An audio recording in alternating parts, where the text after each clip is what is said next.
नमस्कार. माझ्या स्वयंपाकघरात तुमचं खूप खूप स्वागत.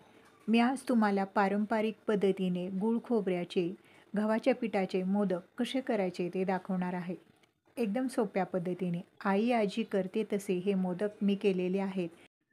आतून रसरशीत, वरून मऊ लुसलुशीत आपले हे मोदक बघा तयार झालेले आहेत. आणि असा फोडल्यानंतर यावर साजूक तुपाची धार. चला तर मग सुरुवात करू. परातीमध्ये मी 1.5 वाटी गव्हाचं पीठ घेतलं आणि 2 चमचे बेसन पीठ आणि थोडंसं यामध्ये मीठ घातलं. 2 चमचे पळीमध्ये साजूक तूप घेतलं. हे तूप आपण चांगलं कडक गरम करून घेणार आहोत.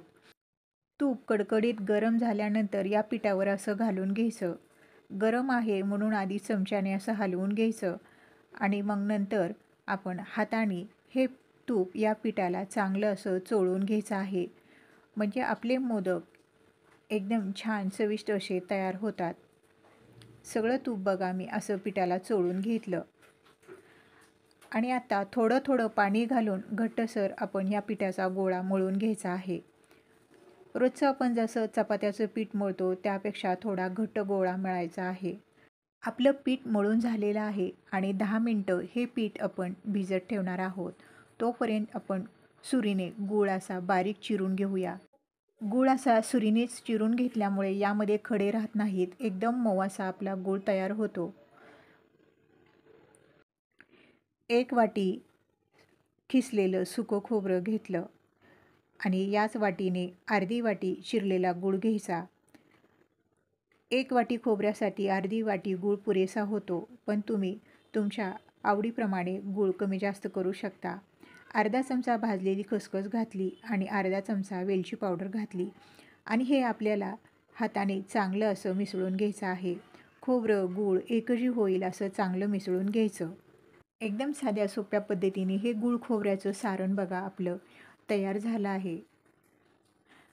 आता आपलं पीठ पण बघा चांगलं असं भिजलं आहे आणि परत मी थोडंसं हे पीठ मळून घेतलं. तुम्हाला मोदक किती लहान मोठे करायचे आहेत त्या प्रमाणात याचे गोळे करून घ्यायचे. मी लिंबाच्या आकारा एवढा याचा गोळा करून घेतला आणि सगळे गोळे मी असेच एकसारखे करून घेणार आहे. म्हणजे आपल्याला पटपट लाटता येतात. आता एक गोळा घेऊन पुरी लाटून घेऊया. जास्त पातळ किंवा जास्त जाडही लाटायची नाही. मध्यम ह्याच्यामध्ये ही पुरी बघा मी लाटून घेतली. आता या पुरीला आपण ह्या 3 बोटाने अशा कळ्या करून घेणार आहोत. खालीपर्यंत कळ्या करायच्या म्हणजे आपला मोदक दिसायला एकदम सुंदर दिसतो. कळ्या करताना एकदम जवळ कळ्या करायच्या म्हणजे आपल्या मोदकाच्या कळ्या जास्त तयार होतात आणि मोदक आपला दिसायला एकदम सुंदर असा दिसतो. आता मोदकाची वाटी करून झाली आणि यामध्ये मी 1.5 चमचा सारण घातलं.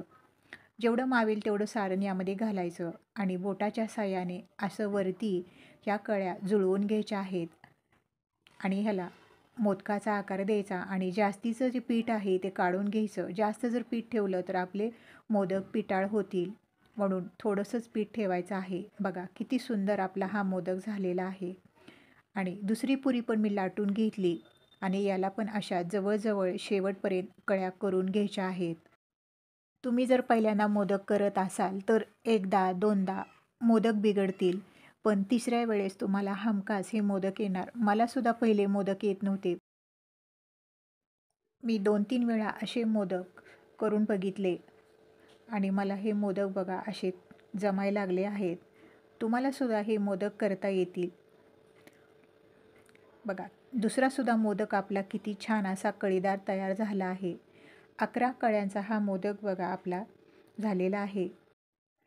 सगळे मोदक बघा आपले करून झाले आहेत आणि ह्या चाळणीला थोडंसं तूप लावून घ्यायचं आणि ह्या चाळणीमध्ये हे मोदक असे ठेवून घेतले. आपलं पातेल्यातलं पाणी चांगलं गरम झालेलं आहे आणि ही चाळण यावर ठेवून घेतली.